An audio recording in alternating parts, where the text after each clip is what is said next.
우리가 크리스마스 인사를 잠깐 보냈습니다만 얼만큼 요즘 많이 크리스마스 인사를 하고 계십니까? 세상은 벌써 크리스마스 분위기로 가득 차 있습니다. 크리스마스 시장이 요란하게 펼쳐지고 있고 사람들이 생각하는 눈은 잘 안 와서 좀 분위기는 우중충한 느낌이 들기는 합니다만 그럼에도 불구하고 크리스마스 분위기가 여전합니다. 이제 한 주간만 보내면 성탄절을 맞이합니다. 성탄절은 세계의 가장 많은 나라가 공유하고 있는 공휴일 중에 하나입니다. 모든 나라가 같은 날 쉬기가 쉽지 않거든요. 그런데 굉장히 많은 나라가 12월 25일 날은 휴일로 택해서 쉬는 경우가 많습니다. 공휴일로 지키지 않는 나라들도 있습니다. 이슬람 국가라든지 불교 국가라든지 이런 국가에서는 또 공산 국가라든지 이런 데서는 25일을 공휴일로 지키고 있지는 않습니다만 그러나 대부분의 나라에서 성탄절의 분위기가 무르익고 있는 경우도 보게 됩니다. 예루살렘을 가서 또 베들레헴 지역이나 이런 데 가면 팔레스타인 지역이거든요. 그쪽 지역에 가도 이렇게 크리스마스 트리 같은 걸 장식해 놓고 산타 모자 같은 걸 장식해 놓고 이렇게 해놓은 것들을 본다면 어느 정도 크리스마스 분위기를 전부 즐기고자 하는 그런 마음은 있는 것 같습니다. 극히 극소수의 나라를 제외하고는 대부분 성탄절 분위기를 마음껏 즐기는 그런 전 세계가 함께 공유하고 있는 그런 절기인 것 같습니다. 저희는 화이트 크리스마스를 노래하죠. 꿈속에 보는 화이트 크리스마스 이런 것들을 꿈꾸지 않습니까? 여러분 어떻습니까? 화이트 크리스마스 기대합니까? 예, 좋습니다. 화이트 크리스마스 저도 좋습니다. 이번 크리스마스 때는 24일부터 눈이 소복히 내렸으면 좋겠습니다. 물론 저는 제설 작업을 해야 되기 때문에 조금 그 교회 앞을 치우려면 고통스럽긴 하지만 제가 주보에도 오늘 잠깐 썼습니다만 제 하나 편하자고 남의 낭만을 깨트릴 수는 없잖아요. 그래서 화이트 크리스마스가 되고 싶은 마음이 있어요. 그런데 성탄절에 서로 인사를 이렇게 나누다 보니까 또 저는 또 이렇게 여러 친구들이 또 여러 알고 있는 사람들이 전 세계에 흩어져 있거든요. 그러니까 남반구에도 가 있고 북반구에도 가 있어요. 적도 아래에 있는 지역들은 지금이 겨울 시즌이 아니거든요. 한참 여름입니다. 그래서 그들이 보내는 크리스마스 인사라든지 또 이렇게 사진 찍어 올려보내는 거 보면 수영장에서 빨간 수영복 입고 또 빨간 모자 쓰고 그러면서 빨간 음료를 즐기면서 크리스마스 인사를 보내는 그런 경우도 보게 됩니다.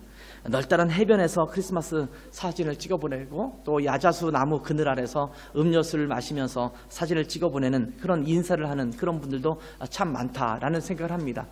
저희에게는 좀 생소하긴 합니다만 또 그들은 매년 그 시즌에 또 크리스마스를 맞이하기 때문에 또 그런 분위기가 있다라는 생각을 하게 됩니다. 그래서 세상에는 크리스마스를 다양한 환경에서 맞이하는 분들이 정말 많구나 이런 생각을 해보게 됐습니다. 우리만 느끼는 크리스마스의 정서가 아니라 그러니까 I'm dreaming of a white Christmas 할 때 이 화이트 크리스마스는 우리가 느끼는 정서지 저쪽 호주, 오스트레일리아에 사는 사람들은 그냥 그들은 해변가에서 이게 파도를 즐기면서 서핑을 하면서 그런 크리스마스를 즐기지 않겠는가라는 생각이 듭니다. 한국 사람이나 독일 사람에게는 화이트 크리스마스를 즐기고 또 크리스마스 트리에 눈이 쌓여 있고 또 영롱하게 반짝거리는 불빛 속에서 집집마다 장식된 크리스마스 장식들과 불빛들 또 썰매, 두툼한 외투 이런 것들을 연상하면서 성탄절을 맞이하지만 또 어떤 분들은 뜨거운 땡볕에 반팔 티셔츠에 그렇게 더위를 피하면서 시원한 음료수를 마시면서 크리스마스를 보내고 있다는 생각이 문득 들었습니다. 예수님께서는 북반구에 있는 사람들만을 위해서 오신 분이 아니라 온 세상을 위해서 오셨다라는 것을 저희가 생각해 본다면 이러한 다양한 문화와 지역 속에서 영광을 받으셔야 되기 때문에 크리스마스를 또 그 분위기를 묘사하는 것에도 글로벌라이즈한 그런 것들이 필요하지 않겠는가라는 생각을 문득 해보았습니다. 썰매를 타고 오시는 산타클로스가 아니라 모터보트를 타고 오시는 산타 할아버지도 연상해보겠다라는 생각도 해보게 되고 또 이게 두툼한 외투를 입은 빨간색 외투를 입은 그런 산타 할아버지가 아니라 이렇게 빨간색 그 티셔츠를 입고 빨간색 반바지를 입고 이렇게 모터보트를 타고 오시는 산타 할아버지도 그려봐야 될 것 같다라는 생각을 하게 됩니다. 물론 성탄절의 주인공은 산타 할아버지가 아니라 우리 예수님이시기 때문에 주님을 우리가 조명해야겠지만 예를 들어서 이제 그렇게 생각을 해보게 됩니다. 아무튼 저희가 이런 성탄절의 분위기를 맞이하는 그런 시즌이 되었습니다. 요한복음 1장은 예수님이 이 땅에 오신 사건에 대해서 기록을 하고 있는데 다른 세 개의 복음서, 마태복음, 마가복음, 누가복음 이 세 개의 복음서와는 달리 사실적 묘사를 하기보다는 신학적 묘사를 하고 있는 것을 볼 수가 있습니다. 마태복음, 마가복음, 누가복음은 예수님께서 어떻게 오셨는가 그 상황과 환경을 그대로 있는 그대로 우리에게 소개해주고 있습니다. 그런데 오늘 우리가 본문을 함께 읽었습니다만 요한복음에서는 예수님께서 실제적으로 어떤 상황에서 어떻게 누구에 의해서 어떻게 태어났는지 이것을 우리에게 말씀해주기보다는 그 예수님께서 오신 신학적 의미가 무엇인가 그 의미에 대해서 우리에게 말씀해주고 있는 부분이 있습니다. 그래서 예수님이 이 땅에 오신 목적에 대해서 보다 분명하게 언급하고 있는 그 성경이 요한복음이 아닌가라는 생각을 하게 됩니다. 그래서 오늘은 성탄절을 한 주간 정도 앞선 대강절 셋째 주일을 맞이하지 않았습니까? 그래서 예수님의 탄생에 대한 메시지를 함께 나누려고 합니다. 아까 제가 이렇게 위에서 준비하고 있는데 제 아들한테 전화가 왔어요. 아빠, 지금 초를 잘못 켠 것 아니에요? 세 번째 초가 빨간색에 켜져 있는데 빨간색 초에 켜는 게 맞아요? 아마 4개가 있으면 하이라이트를 장식하는 빨간색이 마지막일 거라고 생각해서 그렇게 저한테 전화를 한 것 같아요. 제가 아침에 켰는데 제가 켠 줄 모르고 누가 켰는데 잘못 켠 줄 알고 이렇게 전화를 했던 모양이에요. 세 번째 줄은 이제 보통 똑같은 색깔로 장식하기도 하지만 한 가지를 빨간색, 보라색 3가지와 빨간색 1가지로 장식하는 것이 일반적이거든요.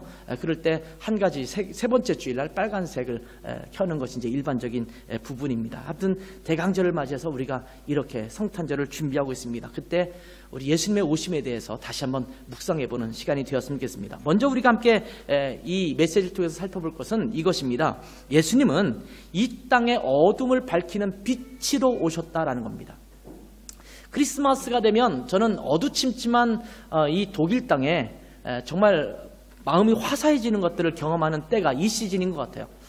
크리스마스가 없었다면 이 겨울이 얼마나 더 암담했을까라는 생각을 해봅니다. 만약 크리스마스가 없이 길고 긴 밤, 으슬으슬 추운 이 밤을 겨울 내내 보내야 된다 그러면 더 힘들었을 것 같아요. 근데 이제 좀머짜이트가 끝나지 않습니까? 10월 말에 끝나고 11월 달 점점점 밤이 길어지는 때가 되기 시작하는데 그 정도에 좀 힘들다라고 싶을 정도가 되면 이 집 저 집에서 한 가지씩 두 가지씩 이제 성탄 장식을 내어놓기 시작합니다. 그리고 이제 상점에는 성탄 상품들이 팔리기 시작하죠. 그리고 이제 장에는 크리스마스 시장이 들어서기 시작합니다. 그러면서 이 어두침침한 이 독일 거리에 이 크리스마스 장식들로 해서 화사하게 빛이 빛나는 것을 보게 됩니다. 어떤 분들은 크리스마스 장식에 너무 돈을 많이 쓰는 것이 아니냐 뭐 이렇게 말씀하시는 분도 있어요. 지나친 사치적인 장식을 하는 것은 잘못된 것이라고 저도 생각합니다. 그러나 우리가 주님 오신 날을 기념하기 위해서 우리의 생일날과 또 우리의 기념일에도 뭔가 거대한 것들을 하지 않습니까? 뭐 결혼기념일을 갖든지 생일 파티를 하든지 그러면 외식을 하든지 아니면 뭔가 나가서 여행을 하든지 이런 일을 하는데 우리의 구주이신 왕 되신 하나님, 우리의 예수 그리스도께서 이 땅에 오신 날을 우리가 기념하면서 그냥 조용하게 교회에서도 성탄 장식 같은 거 하지 말고 그냥 검소하게 보내자 이렇게 말하고 지나가는 경우가 있는데 뭐 일순 맞는 말 같기도 하면서 우리의 주님 오신 그날을 우리가 그렇게 보내는 거는 좀 우리로서는 우리의 태도는 아닌 것 같다라는 생각을 하게 됩니다. 그러면서 어떤 생각이 드냐면 이 어두운 밤에 불빛을 비추는 하나 둘씩 그 크리스마스 추리 장식이 발표해지는 것이 마치 이 어두운 세상에 오신 주님과 같지 않은가 이런 생각을 하게 됩니다. 이 주님이 없으면 이 어두운 세상을 우리가 어떻게 지냈을까? 크리스마스 시즌이 되는 이 어두운 밤, 동짓달이 돼가는 이때에 불빛이 비추어서 영롱한 이 크리스마스의 분위기를 우리가 느끼면서 즐거워할 수 있듯이 이 어두운 세상에 빛으로 오신 주님 때문에 우리가 얼마나 마음속에 빛을 얻게 되었는가라는 생각을 하게 됩니다. 예수님이 이 땅에 오시기 전에는 인간이 짓고 있는 죄에 대한 근본적인 해결책은 이 땅 가운데 없었습니다. 사람들은 선을 행하기 위해서 노력을 합니다. 열심히 노력하고 애써서 내가 착한 일을 하고 좀 선하게 살아보려고 노력하지만 아무리 노력해도 인간의 죄를 없앨 수 있는 방법은 아무것도 없었습니다. 세계 종교의 모든 창시자들은 이 인간의 죄 문제에 집중했습니다. 어떻게 하면 이 죄를 없앨 수 있을 것인가에 집중했습니다. 석가모니도 그러했고 세상의 모든 창시자들은 이 죄 문제를 어떻게 해결하기 위해서 노력할 수 있는가에 집중했습니다. 그래서 참선을 행하기도 하고 불공을 드리기도 하고 또한 그 요가 행위를 하기도 하고 그러면서 내 안에 있는 더러운 찌꺼기들을 어떻게 버릴 수 있는가 노력하고 애썼습니다. 그런데 근본적으로 이 죄 문제를 해결할 수 있는 방법은 그 어느 곳에서도 찾을 수가 없었습니다. 인간이 타락한 이후에 죄가 없었던 시대는 한 번도 없었습니다. 요만큼의 죄가 한 번도 없었던 시대가 우리 생활 가운데 있었습니까? 역사를 아무리 거슬러 올라봐도 그런 시대를 찾아볼 수 없습니다. 깨끗하고 정결한 시대라고 했던 시대를 찾아본다 하더라도 그 안에서도 여전히 만연한 죄 가운데 인간들이 신음하고 있다는 것을 우리는 깨달을 수밖에 없습니다. 시기와 질투 같은 죄들은 인간 스스로 보기에는 하찮은 죄라고 여기기도 합니다. 살인이나 간음 이런 것들은 심각한 죄라고 여깁니다.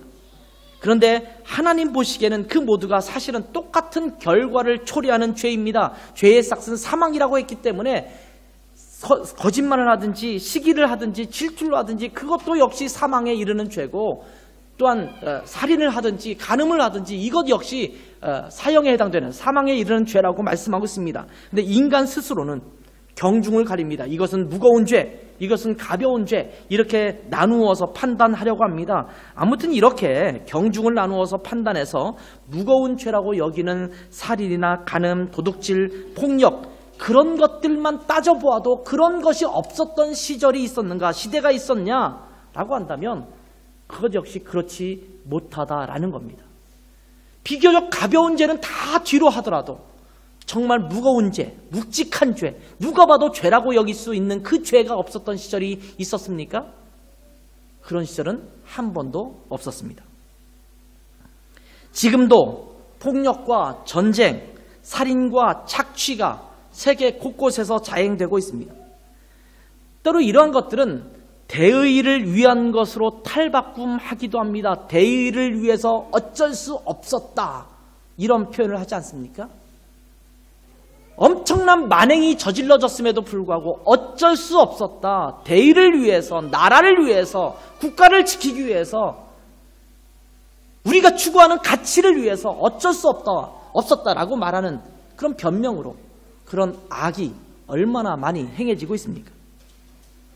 오늘날의 정치 현실도 면밀히 살펴보면 국민을 위한 정치라기보다는 자기가 속해 있는 당의 실익을 위한 당익이죠. 당리당략이라고 말하는데 당의 이득을 위한 것이거나 자신의 권력을 유지하기 위한 수단으로 변모했다라는 사실을 누가 그것을 부인할 수 있겠습니까? 부정과 부패가 들끓고 있습니다. 사회에 보이지 않는 내면을 들여다봐도 더럽고 추한 모습은 얼마든지 쉽게 찾아볼 수 있습니다. 정치 세계에도 그렇고 경제 세계도 그렇고 심지어 대학에 들어가 보아도 대학 내부에서 그런 것들이 벌어지고 있는 것들은 우리는 쉽게 발견하고 있지 않습니까? 세상은 어두움에 뒤덮여 있습니다. 이런 어둠을 무엇으로 밝힐 수 있겠습니까? 어떤 사람은 세상에서는 그런 걸 찾을 수 없으니까 종교로 밝힐 수 있다 이렇게 생각합니다.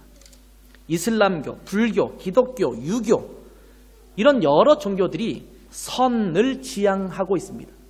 옳은 것, 바른 것, 죄가 아닌 것 그것을 향해서 나아가겠다라고 몸부림치고 있습니다. 설교와 설법을 통해서 사람들을 교화시켜 나가려고 합니다.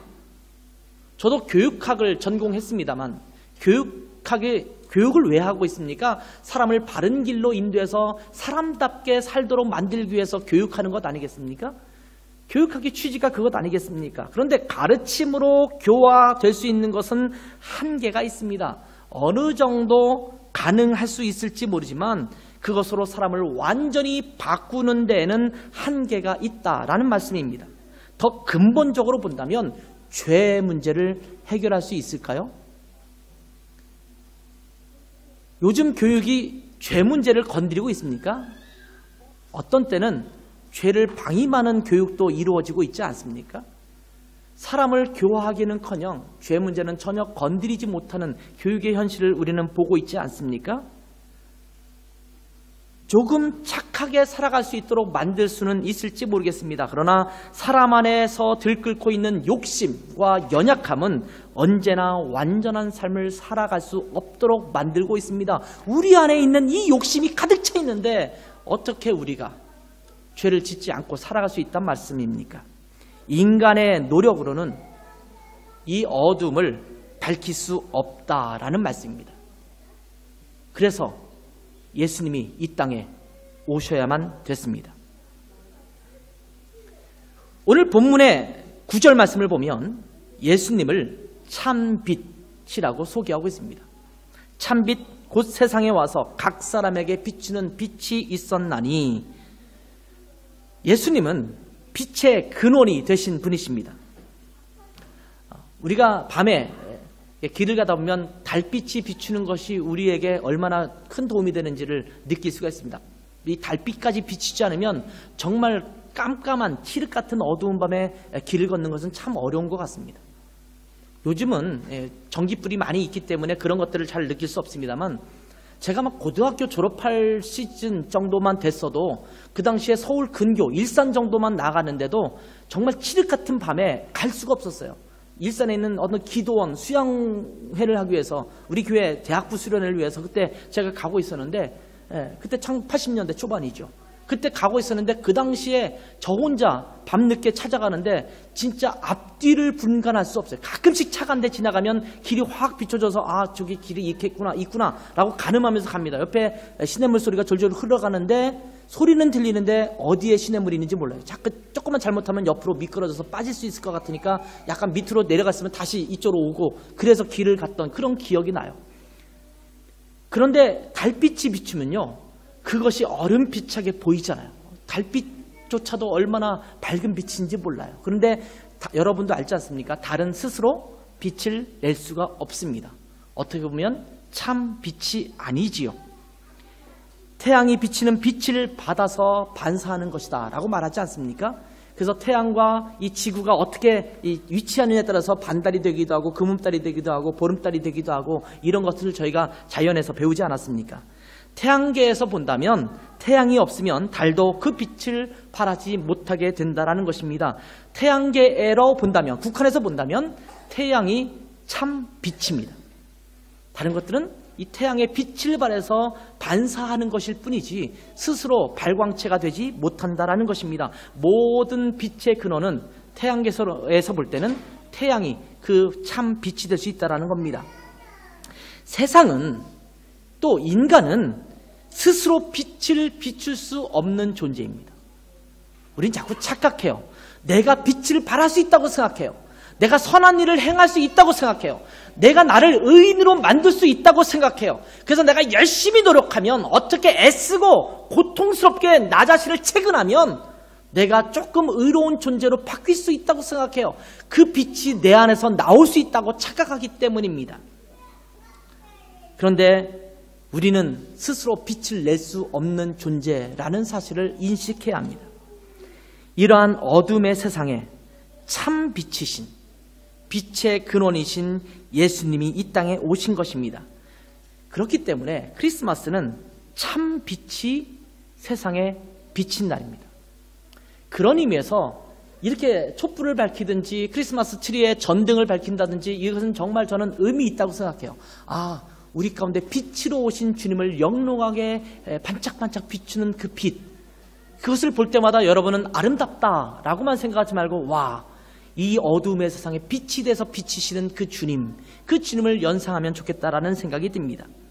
어두움만 존재하는 세상에, 도무지 그 어둠을 해결할 수 없는 세상에 참 빛이 오셔서 그 빛을 비치기 시작한 날, 이것이 바로 크리스마스입니다. 그런데 세상은 빛을 깨닫지 못하는 어리석음을 보였습니다. 자, 이 부분은 참 아이러니한 부분입니다. 여러분, 저 말이 이상하지 않습니까? 어두운 세상에 빛이 왔어요. 근데 빛을 깨닫지 못했어요. 어두움에 빛이 비쳤는데 그 빛을 깨닫지 못했다라는 말이 무슨 말일까요? 5절에 보니까 이런 말씀 있지 않습니까? 빛이 어둠에 빛이 돼 어둠이 깨닫지 못하더라. 이렇게 말씀하고 있습니다. 여러분, 이 말씀을 이렇게 오해하지 마시기 바랍니다. 빛이 비쳤는데 어둠이 사라지지 않았다. 이렇게 해석하면 안 됩니다. 절대 그런 말이 아닙니다. 빛이 비쳤는데 어둠이 없어지지 않은 게 아니라 빛이 비쳤어요. 그러니까 어둠은 서서히 사라지겠죠. 그런데 어둠이 깨닫지 못했다라는 거예요. 깨닫지 못했다. 인식하지 못했다. 알아보지 못했다. 이렇게 말하고 있는 거예요. 빛이 비치면 어둠은 자연스럽게 밝아지게 되어 있습니다. 여러분, 이런 생각 해보셨어요? 빛이 있어요. 빛이 있는데 어둠이 찾아왔어요. 그러면 어둠이 찾아오면 빛이 사라집니까? 말이 안 되는 말입니다. 빛이 있는데 어둠이 온다고 해서 그 빛이 사라지진 않습니다. 어둠이 사라지는 겁니다. 빛은 어둠을 이기는 존재입니다.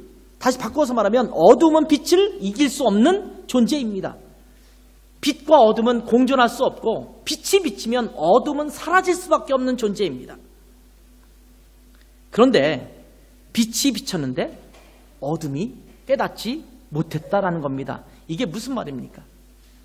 무감각해졌다라는 말입니다. 빛이 어둠을 물리치지 못했다라는 말이 아니라 어둠은 빛으로 인해서 서서히 사라지고 있음에도 불구하고 그것을 인식하지 못했다라는 말입니다. 제가 예를 들어서 한번 설명해 볼까요? 큰 빚을 지고서 고통스러워하는 사람이 있습니다. 그런데 어떤 돈 많은 부자가 이 빚진 자의 모든 빚을 다 갚아주었습니다. 그런데 이 빚진 자에게 와서 어떤 사람이 그 소식을 전해줬어요. 야, 너의 모든 빚을 다 어떤 사람이 갚아줬어. 너는 이제 그 빚 안 갚아도 돼. 이렇게 전해주었어요. 그런데 이 사람은 이 소식을 받아들이려고 하지도 않고 믿지도 않습니다. 무슨 소리야? 그런 엉뚱한 소리가 어딨어? 누가 내 빚을 갚아줘? 말도 안 돼. 그 사람이 나랑 무슨 상관이 있다고? 너 거짓말하지 마. 뻥치지 마. 이러면서 그것을 믿지 않습니다. 여전히 빚독촉이 올까봐 두려워하면서 고통스러워합니다. 그리고 그 빚을 갚기 위해서 무진장 애를 씁니다. 여러 노력을 아끼지 않고 애쓰고 노력합니다. 이 사람은 빚이 모두 다 갚아졌음에도 불구하고 스스로가 그 축복을 누리지 못하고 계속 그 빚에 허덕이고 살아가고 있는 자입니다. 이것이 바로 빛이 이 땅에 오셨음에도 불구하고 깨닫지 못했다라는 말입니다. 또 하나의 예를 들까요? 어떤 사람이 암에 걸렸습니다. 그런데 우연히 병원에 진찰을 받으러 갔다가 간암에 걸렸다는 진단을 받은 겁니다. 그런데 이 사람이 의사에게 말하기를 나는 아픈 곳이 하나도 없는데요. 이 간암에 걸렸다고 하는데 나 그런 증상이 하나도 없어요. 라고 말하면서 이 간암 진단에 대해서 무시해버렸습니다. 그리고 나는 괜찮다. 나는 아무런 증상이 없다. 라고 말하면서 치료도 거부하고 그냥 일상적인 삶을 그대로 살아갔습니다. 그리고 그것을 무시해버립니다. 그러면 이 사람은 암에 걸리지 않은 사람일까요? 암에 걸린 사람이에요. 걸렸음에도 불구하고 자기가 무시하고 인지하고 있지 않고 인식도 하지 않고 그것을 안 걸렸다고 생각하고 그냥 살아가는 겁니다. 그러다가 어느 날 갑자기 죽음에 이르겠지요. 빛이 이 땅에 와서 어둠이 사라지고 있음에도 불구하고 그 빛을 거부하는 겁니다. 무슨 빛이 왔어? 빛은 없어. 우리는 이대로가 좋아.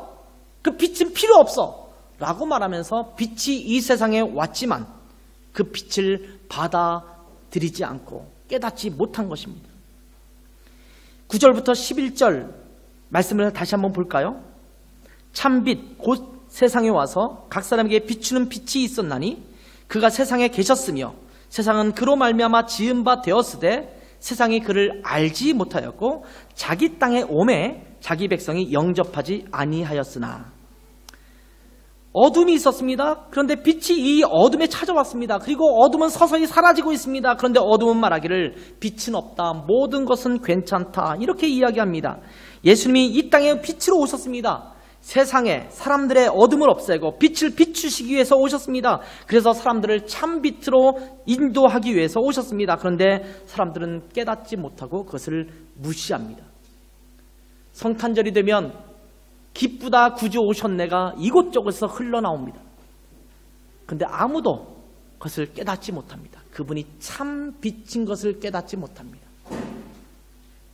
빛이 이 땅에 왔지만 이 빛이 왜 비추고 있는지, 크리스마스에 별을 여기저기 장식해 놓는데 그 별이 왜 그렇게 영롱하게 비추고 있는지 아무도 깨닫지 못하고 무시하고 그냥 있는 그대로의 삶을 살아가고 있는 인간의 모습입니다. 성탄절이 되면 온 세상이 떠들썩합니다. 평소에 조용하던 독일 땅도 크리스마스 시즌이 되면 곳곳에 크리스마스 장터가 들어서고 사람들이 북적북적됩니다. 아마 가장 사람이 많이 북적대는 시즌, 거리에 많이 북적대는 시즌 중에 하나가 크리스마스일 거예요. 이 독일 땅에서. 여기저기 캐럴이 울려 퍼집니다. 화려한 장식들이 거리를 아름답게 장식합니다. 선물을 준비하고 축하의 인사를 건넵니다. 서로 축배를 들고 즐거운 시간을 보냅니다. 그런데 많은 사람들이 예수님이 이 땅에 왜 오셨는지에 대해서 관심을 갖지 않습니다. 그나마 감사한 것은 아직 크리스마스 시장에 가보면 중심부에 해당되는 곳에 예수님이 누이신 그런 외양간 같은 것들을 설치해 놓고 거기에 마리아와 요셉과 예수님이 장식되어 있는 것이 감사해요. 여기 크리스마스 알트마 갈러리에 있는 스트리트젤 마크트에도 가보면 그렇게 되어 있고, 프라우엔키르케 앞에도 보면 양떼도 풀어놓죠. 이렇게 양도 몇 마리 잡아다 놓고 이렇게 보셨어요? 그런 데도 있고, 그러면서 예수님에 대해서 이렇게 소개하고 있는 장면 있어서 정말 감사한 것 같아요. 근데 오늘날 많은 곳이 그것을 없애고 있지 않습니까? 기독교 편향이라고 해서 시즌 그리팅이라는 말은 써요. 그러니까 계절 인사, 연말 연시가 됐으니까 축하하고 인사하자라는 분위기로 만들려고 하지, 그 안에서 예수 그리스도라는 것을 삭제하려고 부단히 또 애쓰고 있습니다. 스타벅스라고 하는 이름을 특별히 말하면 안 되죠. 그러니까 그 업체가 아니라 예를 들면 SB 카피숍 같은 데 가보면 아예 공식적으로 그랬대죠. 크리스마스에 대한 것들을 드러내지 않도록 해라. 그래서 장식을 해도 시즌에 대한 장식을 하는 거지, 크리스마스라든지 뭐 예수님이 연상되는 것 같은 장식은 전혀 그 안에 들어가지 않습니다.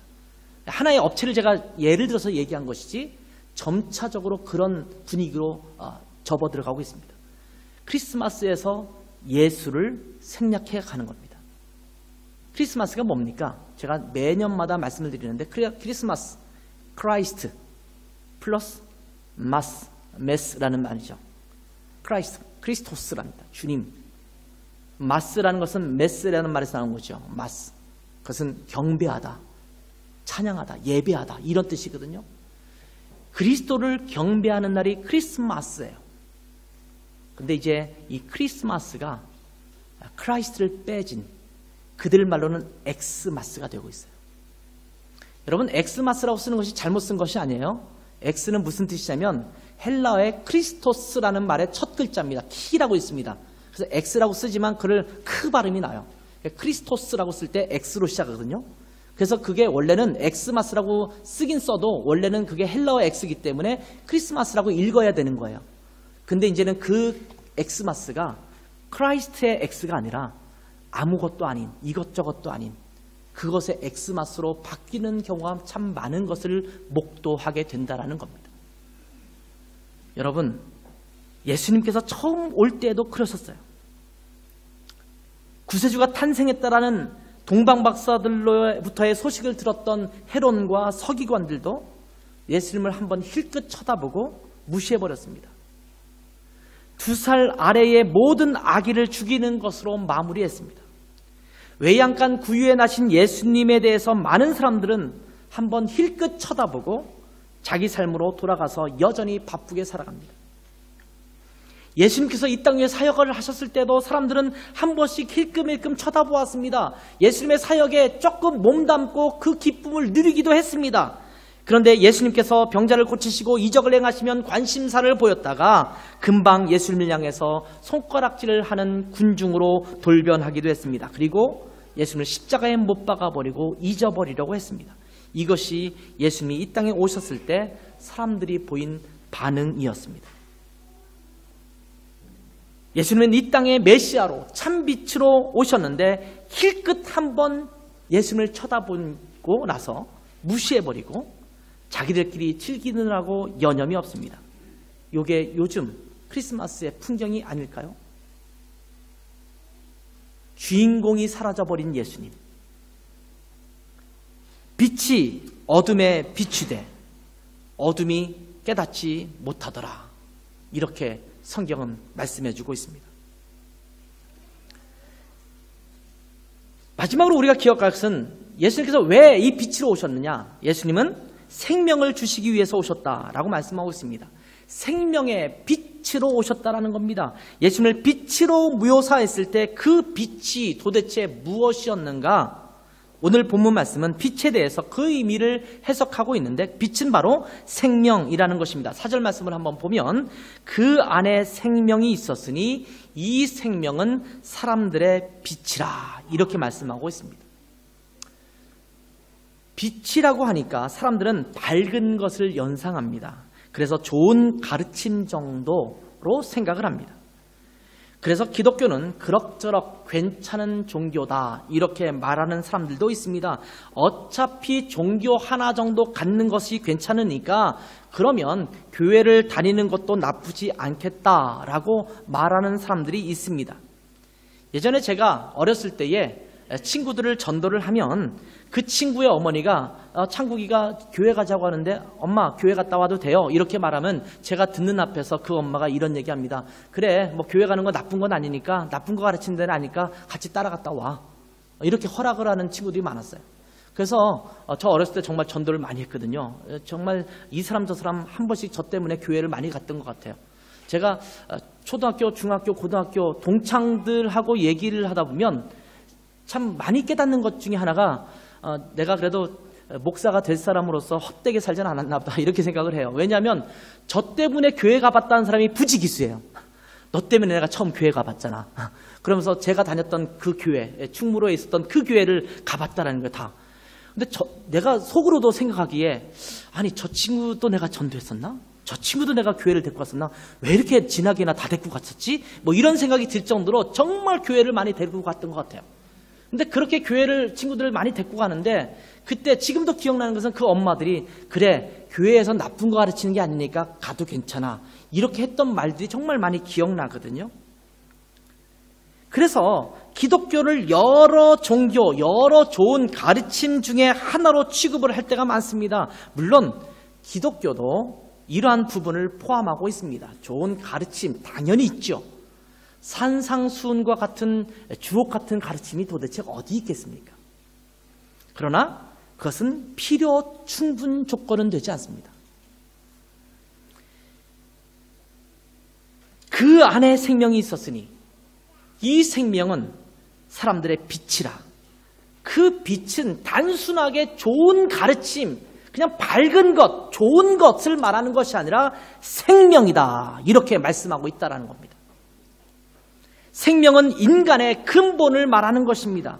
생명 없이 인간이 존재할 수 없습니다. 사람들은 이 생명에 대한 관심이 참 많습니다. 철학가들은 생명에 대해서 깊이 연구합니다. 사람은 왜 존재하는가? 인간의 고통의 문제는 왜 있는가? 이 고통의 문제를 어떻게 해결해야 하는가? 죽음이란 도대체 무엇인가? 이것이 철학의 굉장히 중요한 질문들 중에 하나 아니겠습니까? 이런 문제를 가지고 평생을 연구하고 연구합니다. 이것이 인간의 근본이기 때문이에요. 근데 그 근본을 예수님께서 이 땅에 갖고 오셨다라고 말씀하고 있는 거예요. 생명 없이 인간이 존재할 수 없는데 인간은 모두 죄를 범했기 때문에 더 이상 생명을 갖고 있는 존재가 아니라 죽을 수밖에 없는 존재라고 성경은 말합니다. 로마서 3장 23절에 보면 모든 사람이 죄를 범하였음에 하나님의 영광에 이르지 못한다, 이렇게 말씀하고 있습니다. 그런가 하면 로마서 6장 23절에 이어져서 이렇게 말합니다. 그 죄의 싹은, 모든 사람이 죄를 범했는데 그 죄를 지은 대가는 사망이다, 이렇게 말합니다. 그런데 하나님의 선물은, 하나님의 은사는, 예수 그리스도를 통해서 주신 하나님의 선물은 예수 그리스도로 말미암아 우리에게 주어지는 영생이다, 이렇게 말씀하고 있습니다.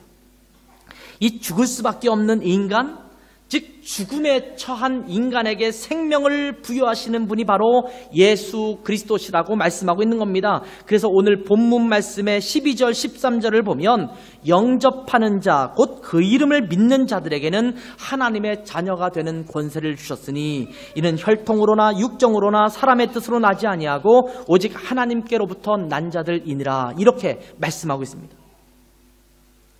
예수님께서 생명을 주시기 위해서 오신 분이라는 것을, 그 사실을 받아들이면, 그것이 영접한다는 말이죠. 받아들이는 겁니다. accept하는 것입니다. 그렇게 하면 하나님의 자녀가 되는 권세를 주시겠다고 말씀하십니다. 영원한 생명이 있으신 하나님의 자녀가 되는 것은 영원한 생명을 소유하는 자가 된다는 겁니다. 영원한 분의 자녀, 영원한 생명을 갖고 계신 자녀, 끝까지 존재하시는 분의 자녀가 되는 겁니다. 그래서 나도 역시 끝까지 존재하는 영원한 생명을 갖고 있는 자로 다시 태어나게 되는 것입니다. 그런데 이 영원한 생명을 가진 하나님의 자녀가 되는 것은 혈통으로나 육정으로 되는 것이 아니라고 말씀하고 있습니다. 아버지가 예수님 믿고 거듭났다고 해서 자녀가 저절로 그리스도인이 되는 것이 아니고, 남편이 거듭난 그리스도인이라고 해서 아내가 저절로 거듭난 그리스도인이 된다는 것이 아니라는 말씀입니다. 각 개인이 예수님을 받아들임으로 말미암아, 그 빛을 받아들임으로 말미암아 영원한 생명을 소유한 자가 될 수 있다라고 말씀하고 있는 겁니다. 그리고 이것은 또한 사람의 뜻으로 나지 않는다라고 말씀합니다. 인간 스스로가 만들어 놓는 방법, 이것을 통해서 하나님의 자녀가 되는 것이 아니라고 말합니다. 사람들은 이런 방법을 통해서 천국에 갈 수 있다, 저런 방법을 통해서 선해질 수 있다, 의로워질 수 있다, 극락세계를 갈 수 있다, 이렇게 말을 합니다. 그러나 사람들이 만들어 놓은 그 방법이 아니라 하나님께서 우리에게 제시하신 그 방법이 무엇이냐? 그 방법은 바로 예수 그리스도다라고 말씀하고 있는 거예요. 그래서 사람의 뜻으로 나지 아니한다, 이렇게 말합니다. 착하게 살면, 선행을 많이 행하면, 애쓰고 노력해서 무엇인가 도달하면 얻게 되는 그 무엇이 아니라고 하는 것입니다. 오로지 하나님께로부터 난 자들이라고 말합니다. 다시 말하면 예수 그리스도를 영접하는 것, 예수 그리스도를 주님과 구세주로 받아들이는 것, 예수님을 믿는 것 외에는 영원한 생명을 얻을 방법이 없다라고 성경은 말하고 있는 것입니다. 다른 방법이 없으니 예수님께서 참 생명으로, 참 빛으로 이 땅에 오신 것입니다. 그래서 성경은 말하기를 나는 곧 길이요 진리요 생명이니 나로 말미암지 않고는 아버지께로 올 자가 없다. 우리 벽면에 늘 써 있잖아요. 이렇게 성경은 이야기하고 있는 겁니다. 우리에게 영원한 생명을 주시기 위해서 참 빛으로 예수님께서 이 땅에 오신 것입니다. 이것이 예수님이 이 땅에 오신 목적입니다. 그래서 우리는 메리 크리스마스, 프로에 바이나크텐, 이렇게 인사하고 있는 것입니다. 왜 기쁩니까? 왜 즐겁습니까? 왜 행복합니까? 어둠이 있는 이 땅에 예수님께서 생명의 빛으로 오셔서 이 어둠을 모두 물리쳐 주시고 우리 가운데 참 빛으로 영원한 생명의 빛을 주셨으니 이 날이 기쁜 날 아닙니까? 축하할 날 아닙니까? 그래서 우리는 기뻐하고 성탄 음악회도 준비하고 마음껏 주님을 찬양하고 노래하고 함께 파티를 하는 것 아니겠습니까? 이제 성탄절이 한 주간 정도 남았습니다. 여러분은 이 성탄절기를 어떤 마음과 태도로 맞이하고 준비하고 있습니까? 성탄절이 오기 전 4주간을 저희는 대강절, 대림절이라고 하면서 맞이하고 있습니다. 아드벤트, 기간입니다. 한국에 있는 가족들에게 또 친구들에게 성탄 카드를 보내고 선물을 주고받는 그런 절기로 보내고 있을 것입니다. 요즘은 이제 손카드는 많이 안 쓰는 것 같아요. 이메일로. 요즘은 이제 이메일도 귀찮아서 카톡으로 뭐 이런 메신저로 어디서 나타나는 그 그림 같은 거 잘 구해가지고 그거 보내는 것으로 대신 하고 있는 시즌입니다. 이 성탄절기에 사람들에게 이 기쁨을 나누는데 예수 그리스도가 빠진 기쁨이 아니라 이 기쁨의 이유가 바로 예수 그리스도 때문입니다 라는 고백을 함께 나눌 수 있는 절기가 되시기를 바랍니다. 이 성탄절기에 예수님이 이 땅에 오신 목적을 분명히 인식하고 주님께서 탄생하신 의미를 다시 한번 되새기고 이 기쁜 소식을 주변 사람들에게 왜 이 날이 기쁜지 아십니까? 왜 이렇게 크리스마스 트리에 영롱한 빛이 있는지 아십니까? 이 어두운 이 밤에 빛을 비추는 이것이 왜 이렇게 아름다운지 아십니까? 참 빛 대신 예수님께서 이 땅에 오신 날, 그날을 기념하는 날이기 때문에 우리가 이렇게 기뻐하는 겁니다. 함께 나눌 수 있는 절기가 되길 바랍니다. 그래서 우리에게 기쁜 소식이 그들에게도 기쁜 소식이 되게 하는 복된 절기가 되시기를 주님의 이름으로 축원합니다. 기도하겠습니다. 하나님 아버지, 이 땅에 오신 주님을 찬양합니다. 참 빛으로 오신 주님을 찬양하고 경배합니다. 우리 가운데 생명 주신 하나님을 찬양합니다. 하나님, 이 절기가 주님께서 우리 가운데 생명 주신 복된 절기이기 때문에 참으로 기뻐할 수 있는 그 의미를 되찾아서 그 기쁨을 회복하고 그 기쁨을, 온전한 기쁨을 왜 기쁜지를 또 그 의미를 함께 나눌 수 있는 아름답고 의미 있는 복된 절기 될 수 있도록 축복하여 주시옵소서. 예수님의 이름으로 기도했습니다. 아멘.